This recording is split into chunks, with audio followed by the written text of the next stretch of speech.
once again.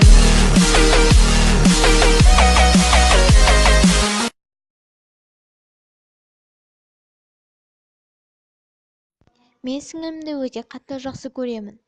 Бір күні анам сіңілім екеумізді жалғыз қалдырып кетті. Екеуміз теледидар көріп отырған кезде ол біртүрлі даусымен қарным аш деді. Ол небәрі 2 жаста еді. Және де бір сөзін қайталай берді. Мен ас бөлмеге барып, ас әзірлейін деген кезде ол өте қатты шыңғырды. Мен оған жүгіріп бардым. Және де мен сіңілім үшін бәріне де дайын едім. Бірақ та оған ешкім тиісіп жатқан жоқ. Ол біртүрлі түрмен қарап күліп отырды. Мен сені ұстап алдым деді. Мен таңғалдым. Және де ол 2 жаста болып осылай қиын сөздерді қалай айтады дедім. Теледидарға қараған кезде ол қорқынышты мультфильм көріп отырды. Мен ас бөлмеге барып жұмысыма кірістім. Сіңілім артымнан келіп, Дени деді.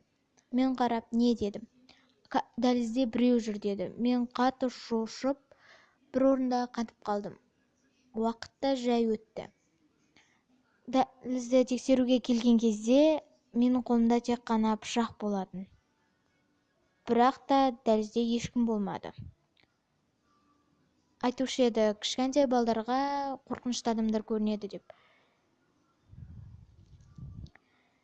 Екеуміз қуыршақ ойнап отырған кезде ол қабырғада сәби деді. Мен оған мән бермедім. Мен сағат 3-те сабағыма дайындалып оттым.